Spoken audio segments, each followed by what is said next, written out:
Hello दोस्तों, आज मैं आप लोगों को थोड़ा सा एक टॉपिक के बारे में बताने जा रहा हूँ जिससे आपका जो प्रॉब्लम होता है, बेसिकली जिससे आपको डर लगता है, वो खत्म हो जाए। आज के बाद आपको डायलेक्टिक्स टॉपिक से सारे डर खत्म हो जाएगा। आप अगर क्लास 12 का एग्जाम दे रहे हैं या नीट का प्रिपरेशन कर रहे हैं, जेई मेंस का प्रिपरेशन कर रहे हैं, आपके लिए रामबाण साहब। बेसिकली डायलेक्टिक्स होता क्या है, तो हम लोग देखते हैं, थोड़ा सा देखते हैं, समझ में आएगा। हमने एक यहाँ पैरेलल प्लेट कैपेसिटर बना दिया है, और ये पैरेलल प्लेट कैपेसिटर को अगर सपोज करो आपने बैटरी से कनेक्ट कर दिया, तो आप जैसे बैटरी से कनेक्ट करेंगे चार्ज स्टोर होना स्टार्ट हो जाएगा। मतलब ये पॉजिटिव टर्मिनल है, so it will give a positive charge. ये पॉजिटिव चार्ज स्टोर होता जाएगा, होता जाएगा, होता जाएगा। ओके, इतना आसान नहीं है, मैं बताता हूँ कैसे आसान नहीं है। और ऑपोजिट पे नेगेटिव।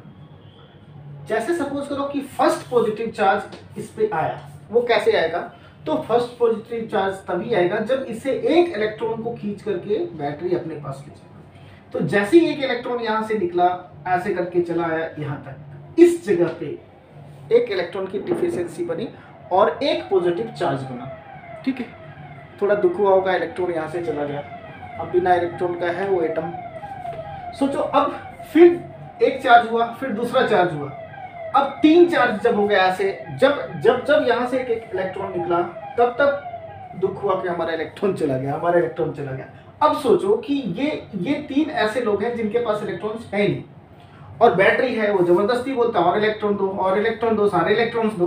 तो ये सारे मिलकर के क्या करेंगे? ये चाहेंगे ना कि हम अब और इलेक्ट्रॉन क्यों दें जब हमारे पास ऑलरेडी डिफिशियंसी है, हम इलेक्ट्रॉन्स क्यों ट्रांसफर होने दें। तो ये सारे मिलकर अपोज करेंगे, लेकिन ये तो बाहुबली निकला।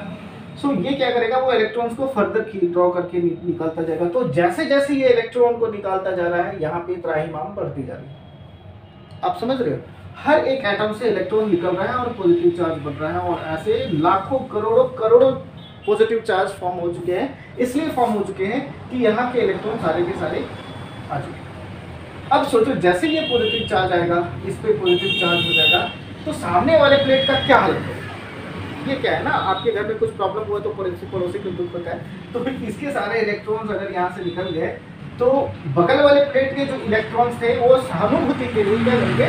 वो एक ऐसा टिकट में इधर से भेज रहा हूँ ना आपको, तो इधर से इलेक्ट्रॉन्स जमा होने जितने इधर पॉजिटिव चार्ज, उतने इधर इलेक्ट्रॉन वाले आकर के सिंपैथी जताने पहुंच गए कि भैया हम है ना, हो गई तो क्या हुआ, हम है ना, इलेक्ट्रॉन निगेटिव हो गई। तो अब जैसे यहाँ पॉजिटिव चार्ज खड़े हो गए, यहाँ निगेटिव चार्ज खड़े हो गए, अब इन दोनों के बीच में एक स्ट्रॉन्ग रिलेशनशिप बनना शुरू हो जाएगा। क्यों पता है? क्योंकि पॉजिटिव चार्ज क्रिएट करता है अपना फील्ड। सो एक strong electric field positive to negative start हो जाएगा। ये पॉजिटिव टू निगेटिव फील्ड धीरे धीरे जितना चार्ज यहाँ बढ़ता जाएगा, ये उतना भी स्ट्रॉन्ग होता जाएगा, उतना स्ट्रॉन्ग होता जाएगा, और ये इलेक्ट्रिक फील्ड बहुत ही स्ट्रॉन्ग हो जाएगा। एक स्ट्रॉन्ग फील्ड क्रिएट होगा इन दोनों के बीच में, और ये फील्ड इतना स्ट्रांग हो जाता है कि अब ऐसी नौबत आ जाती है कि ये इलेक्ट्रॉन जो है, देखो, अगर किसी जगह पे अगर फील्ड इस डायरेक्शन में है, अगर इलेक्ट्रिक फील्ड इस डायरेक्शन में है, तो हमने पॉजिटिव चार्ज रखा तो इस पे फोर्स अलोंग द फील्ड लगेगा, और निगेटिव रखा तो अगेंस्ट द फील्ड लगेगा। Negative charge experiences force in the direction opposite to the field, and positive charge experiences force in the direction of it. So these charges will be on target. ये charges जो यहाँ है, ये target में होंगे, क्योंकि यहाँ जैसे जैसे इलेक्ट्रिक फील्ड बढ़ता जा रहा है, इलेक्ट्रिक फील्ड बढ़ता जा रहा है, इलेक्ट्रॉन्स को अपनी तरफ खींचने का प्रयास करेगा। और जैसे अब कुछ अभी तक तो ये बर्दाश्त करेगा, लेकिन फिर एक ऐसा टाइम आएगा, एक ऐसा समय आएगा जब ये इलेक्ट्रॉन को यहाँ से भागने के लिए मजबूर होना पड़ेगा, क्योंकि इसको खींचने वाला जो फोर्स है वो strong and strong and strong है। और बात तो तब बन जाती है जब अगर जो हमने यहाँ वोल्टेज अप्लाई किया है, अगर ये हाई वोल्टेज क्रिएट कर रहा है, तो वो सिचुएशन को और भी ज्यादा पैथेटिक बनाएगा, क्योंकि ये चाहेगा कि यहाँ पे एकदम स्ट्रॉन्ग फील्ड मेंटेन रहे, और उसका नतीजा क्या होगा? या तो ये इलेक्ट्रॉन यहाँ से इसको जंप करके यहाँ आना पड़ेगा, लेकिन ये डिस्टेंस ज्यादा है, तो उस केस में एक चांसेस ये बनता है कि यहाँ जो ऑक्सीजन है या जो दूसरा एटम जो भी मटेरियल प्रेजेंट है, मॉइस्चर हो सकता है या कुछ भी हो सकता है, तो वो आयंस में टूटने स्टार्ट हो जाए। तो वो पॉजिटिव निगेटिव में अगर टूटना शुरू हो जाएगा, तो पॉजिटिव पे इधर फोर्स और निगेटिव पे इधर। तो आप समझ लो कि ये हो जाएगा क्या कि जैसे जैसे यहाँ से इलेक्ट्रॉन इधर आया, यहाँ पे पॉजिटिव चार्ज हो गया, अब ये distance between positive and negative charges is less than this initial distance, so there is a high chance और high risk of shifting of this electron to this position and then to this position. So ऐसे reactions होने start हो जा सकते हैं अगर ये इसी तरह बेतरतीब बढ़ता रहा। ये फील्ड अगर स्ट्रॉन्ग बनता रहा तो एक सिचुएशन ऐसा आएगा जब इलेक्ट्रॉन को मजबूरन यहाँ से यहाँ जंप करना पड़ेगा, और अगर ऐसा जंप करके आ गया तो तो कैपेसिटर हमारा ब्रेकडाउन हो सकता है, क्योंकि ये डायरेक्ट चार्जेस हैं वो निगेटिव प्लेट से जंप करके पॉजिटिव प्लेट पे आ रहे हैं। ठीक है, तो ऐसे में भाई हमारे पास क्या है, हमारे पास एक वरदान प्राप्त है। कौन सा? डाइलेक्ट्रिक्स का। क्यों?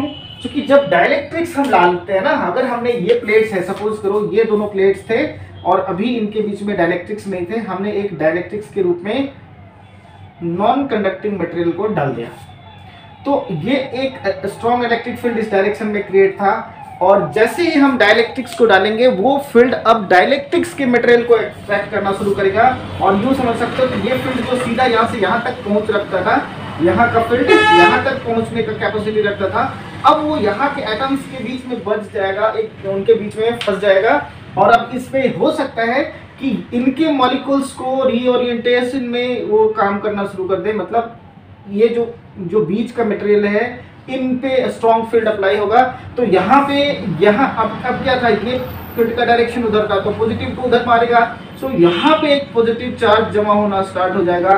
ये चार्ज कहाँ जा रहा है? ये डाइलेक्ट्रिक्स के अपोजिट फेस पे, क्योंकि यहाँ ऑलरेडी हमारे पास निगेटिव प्लेट का निगेटिव चार्ज है, तो पॉजिटिव चार्जेस यहाँ क्रिएट हो जाएंगे, और माइग्रेशन से, या आप यूँ कह सकते हो, इसको बोलते हैं इंडक्शन।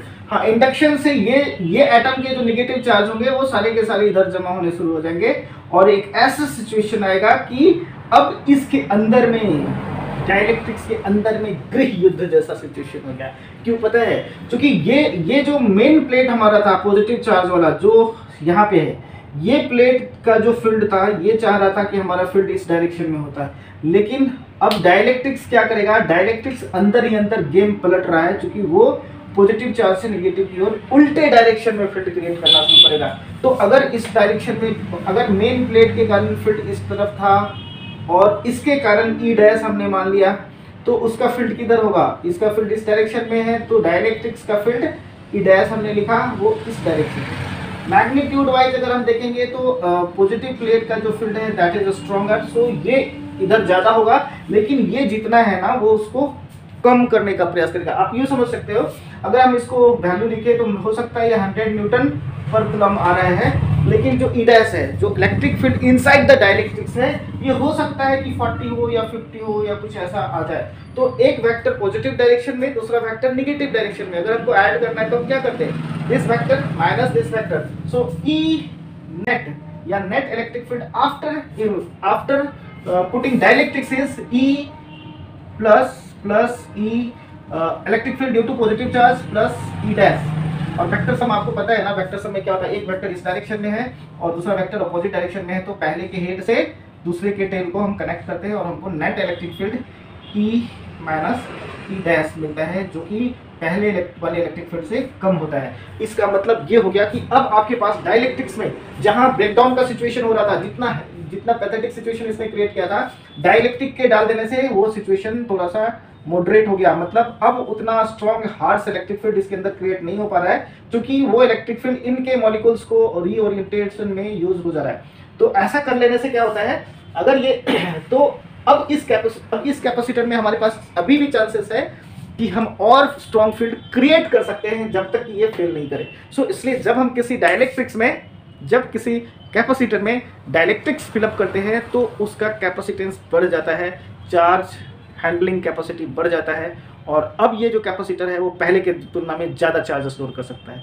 तो इसी चीज़ को हम लोग ऐसे करते हैं कि जो बाद का इलेक्ट्रिक फील्ड आया ना, जो बाद का इलेक्ट्रिक फील्ड आया ई माइनस ई डैश, ऐसा जो हमको मिल रहा है, ये ओरिजिनल इलेक्ट्रिक फील्ड का सम टाइम्स के टाइम्स फैक्टर से वो रिड्यूस होता है। के क्या होता है? तो के का वैल्यू 1 से बड़ा होता है, 1.2, 1.3, 1.5, और 2 3 कुछ भी ऐसा हो सकता है, और यही के है वो डाइलेक्ट्रिक कांस्टेंट कहलाता है। सो अगर किसी कैपेसिटर का कैपेसिटेंस C है पहले बिना डाइलेक्ट्रिक्स का, और हमने इसमें एक डाइलेक्ट्रिक्स डाला जिसका डाइलेक्ट्रिक कांस्टेंट K है, तो नया कैपेसिटेंस C इंटू K हो जाएगा। K का वैल्यू 1.2 हो सकता है, 1.5 हो सकता है, 10 हो सकता है, 2 हो सकता है। ये K का वैल्यू ऑलवेज 1 से बड़ा होगा। तो अगर आप अगर कैपेसिटेंस में डाइलेक्ट्रिक्स डाल रहे हो तो आप उसके कैपेसिटेंस को K टाइम्स इंक्रीज कर रहे हो, और इसमें जो चार्ज स्टोरिंग कैपेसिटी हो जाती है वो भी, कैपेसिटेंस में जो चार्ज स्टोरिंग कैपेसिटी होती है वो भी K टाइम्स इंक्रीज कर जाता है। तो पहले अगर हाफ CV² कैपेसिटी है चार्ज एनर्जी स्टोर करने की कैपेसिटी, तो अब हो जाता है K टाइम्स हाफ CV², चूंकि C जो है वो K टाइम्स इंक्रीज कर जाता है। सो ये एक अच्छा डिसीजन होता है कि किसी भी कैपेसिटर के अंदर का एरिया जो है उसमें कुछ ठूस करके कंडक्टर नहीं नॉन कंडक्टर मटेरियल को ठूस करके भर देते हैं, और फिर वो हमारे लिए फ्रूटफुल रिजल्ट देता है। ठीक है, तो डाइलेक्ट्रिक्स का कैपेसिटी बढ़ाने के लिए क्या कर सकते हैं, उसके अंदर बालू मिट्टी पत्थर। चलिए बाय। आपको समझ में नहीं आया होगा, आज भी मुझे पूरा उम्मीद है कि आपको समझ में नहीं आया होगा। Thank you.